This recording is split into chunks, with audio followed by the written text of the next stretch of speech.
I wish you the best of luck on your exam. That's something we usually wish for others. Luck. But do we know what we're wishing for? How does luck work? Is it something random? Does it happen randomly? Does it depend on a star or something like that? Why do some people seem to be lucky all the time, to the point that they seem to know the secret to activating luck in their lives? And others who are constantly being followed by bad luck. The point is that luck is not what we've been taught. Luck is not random at all.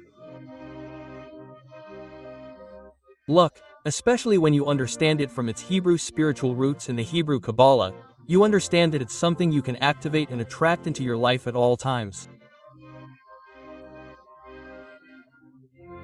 But we can't stick to the simplistic concept of luck, and we can't think that luck exists as something random, that it rains anywhere, right? It's already been said that it rains on the wet, right?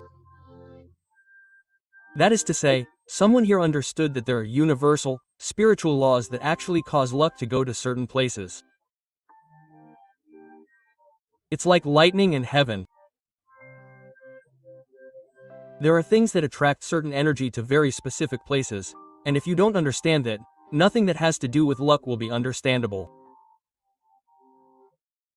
But if, on the contrary, you understand it and comprehend what I'm going to explain to you in this video, you'll also be able to attract luck into your life, as I wrote in the title, to the point that it seems like you're cheating, that you're hacking the system. And you're going to ask me, if luck exists, where does God fit into all this? Well, so that you don't have that question, you have to erase the definition of luck that you had until now. If luck is something random that appears to people from nowhere, this contradicts the existence of a God who wants to reward us and give us good things, right? All the time. Or, on the contrary, take those good things away from us, and that's why you have conflict. But when you understand what luck is and how it is activated and that it has everything to do with God, then everything can change. We in the wisdom of Kabalah have a concept called the mastal. Mastal is basically something like a type of swerve. The point is that people do not understand that there is masal helion and masal tun. Yes, it is said in the wisdom of Kabalah that there are all kinds of influences of all kinds of forces and energies. It can even be the stars in this lower world. The point is that this is masal tun, that is, low luck. There are people who have a very low consciousness, who depend on all kinds of forces in this world. Why? Because since they see this world as a set of forces that act randomly, then he activates something called the mazel, right? Tartan, which is also something almost random. That is, measure against measure. He thinks that everything is random. He somehow activates the game mode of randomness. Because what we are aware of here, what we connect with our consciousness here, is what will govern our lives. Someone asked a great sage of Kabalah called the Rebbe of Kotzik, "Where is God?" And he answered, "Where do they let him in?" This is an answer that, apart from being a very wise answer, is a very profound answer. Where they let him in. God does not force his entrance anywhere, unless it is an exception. If you want to be guided by chance, trust in the stars, trust in people, trust in others, do not come later with complaints to God. Yes, it is what you chose and he respects your choice. So, at that point he will not interfere. People place their trust in random forces. Random forces will govern their lives. However, there is something called Mazdal Elyon, which is something else entirely, and it is the higher luck, which obviously has to do with the Sephirot or deeper spiritual Kabbalistic dimensions of reality.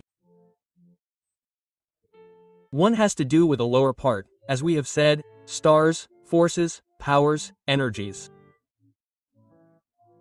While the other, which is the true one, also has to do with what is above that, above all that, directly from God. And there comes the true definition of what luck is, and so you will be able to understand how to activate it and how to get out of that lower luck to a higher luck. In fact, there is a very important point. Down there, there is good luck and bad luck. Up there, there is only good luck. Bad luck does not exist. And the point is because when you see things from the higher vision, no matter what happens, God uses both the good, so to speak, and the bad, so to speak, for good. Everything ends up helping you for good. While in the highest, sometimes there are good things, you have good luck, you won the lottery, but this ends up doing you harm because this is something that is already written in the book of Exodus. In the book of Exodus, God tells the people of Israel that he placed the stars and distributed them among the nations under the earth, but that God had revealed something superior to them, something that is already being revealed to the entire world. And that is that we are not under any type of influence, but that we have to be above all influences. And now let's discover what luck is.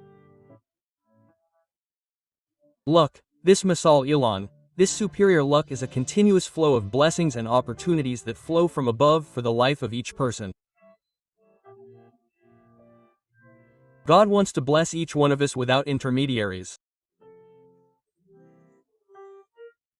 He wants that, no matter what happens in the reality that we are living, even if it is something that will cause us pleasure and delight, or also if it is something that will cause us a certain degree of pain, even we are going to understand that this was part of what our soul needed to reach its authentic tikkun, and this is for our absolute good.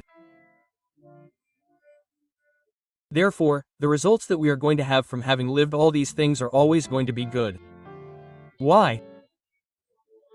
Because when we have faith that everything that happens in this reality comes from God and is for our good, we activate what is known as the Masalian, which is basically something like divine grace.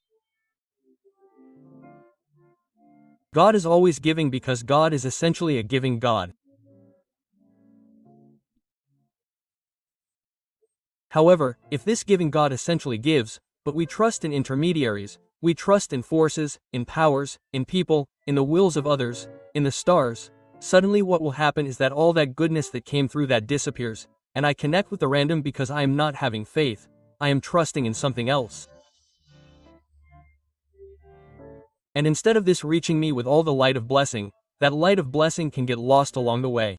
It is not that it gets lost along the way, it is there, it exists, but I ignore it. Since I ignore it, I do not connect with it. Consciousness, what we call dat in Hebrew, is what helps you connect with things. That is why dat, conscience in Hebrew means connection. Adam knew Eve consciously. He knew Eve, he had an intimate relationship with her. Again, if I am of age and I am aware that this higher grace always wants to benefit me, no matter what, I will always connect with the light that will benefit me. No matter what is happening, no matter what the reality is that I have before me, but if I ignore that light of blessing, I always end up in the hands of something dual that sometimes will benefit me and sometimes not. It depends on luck. Why? Because I am ignoring the higher to go with the lower. Lack of faith has a high price. Now, what is luck? Luck is basically something that has two parts, and he already recognized that, and he said the following: luck is when preparation meets opportunity. That is luck. A person who is prepared to receive will also find opportunities. A person who is not prepared to see opportunities will not be able to receive them. This is very interesting because the human eye sees what it is prepared to look for. If one is prepared to look for opportunities, one will find opportunities. If one is programmed to find dangers, things against one will also find them. So it is very important to understand this definition.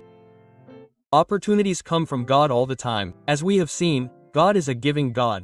God created the world with altruistic motives to give, not to receive. God could not have created the world to receive glory, nor praise, nor adoration, right? Why? Because God is a complete God. If he lacked praise, if he lacked adoration, if he lacked something, he could not be God. God had to create the world with only one motive, and that is to give. Yes, it is possible that you will find a verse that says that everything I created it for my glory. Have you not understood what glory is? Glory is the manifestation of God, the divine presence that manifests itself to the world. And why does God want to manifest his presence? So that we can experience him. And he is the greatest good that human beings can experience. So he created the world to give. When we talk about God being a giver, that is the essence. We understand that God gives all the time and in every situation He gives. There is nothing that He does or allows to happen in this world that is not for the sake of doing good. Because the essence of this reality is a God who creates it to do us good. However, if we are not prepared here below to receive that good and we begin to judge the situation, saying, "No, I don't like this situation, I don't want to live this situation, I'm not going to do this situation, I want to go to another power to help me, I'm going to ask them to see, I'm going to look at the horoscope to see if I can change and do all those things." What they're going to do is make me stop putting my trust in the supreme good and put my trust in random things that basically are like people who are also random. One day they do this, another day they do that. Basically, they're going to make my luck random. So it's going to depend on many things in my life, but I can overcome that random luck to go to something fixed that never changes, and that is being prepared. No matter what, to receive divine blessings, connect with that Mastel Elion, right? Superior luck that is in the Kabbalistic Sephira of Keter, which represents divine grace without merit and always receiving grace, no matter what. Everything that's going to happen to me is going to be for my good, for my best, for my abundance, for my health, for my growth, for my development, for the eternal cocoon of my soul, to find my purpose and live it. And suddenly, when I am there and connected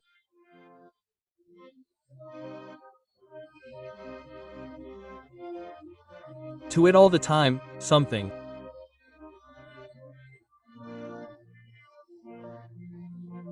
magical begins to happen. That I am always discovering more.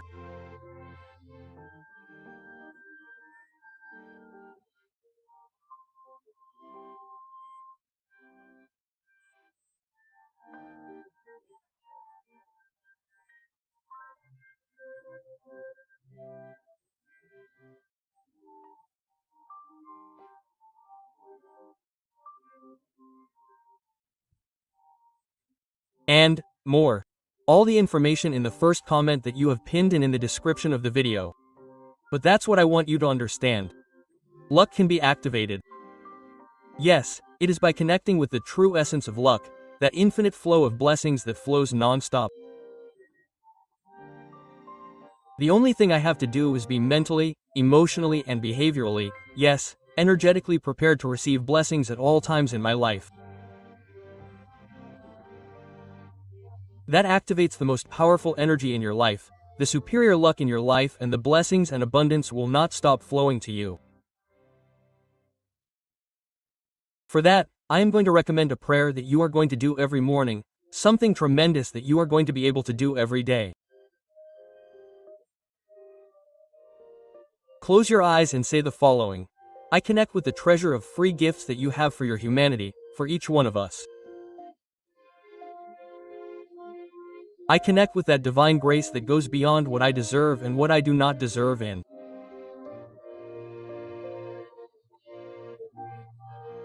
I prepare myself deeply to receive all that flow of infinite blessings, no matter what situation, whether it is more or less pleasant for me. I always receive your light of blessing, and the Masal always smiles at me. The Masal always smiles at me. This prayer will work miracles in your life without any doubt, as it has done with mine. In all areas, this prayer can help you and can make you smile from above all the time to manifest miracle after miracle, blessing after blessing, luck after luck, like you have never imagined. Get out of the concept of material, random and faithless luck to enter the concept of faith and divine grace, which is true luck. And without further ado, if you like this video, share it with 3 people you love and want their lives to change for the better. Let me know in the comments what you like the most of everything you heard. Subscribe if you haven't done so before, and we will see each other in the next video. Don't forget to like the video. Shalom, M.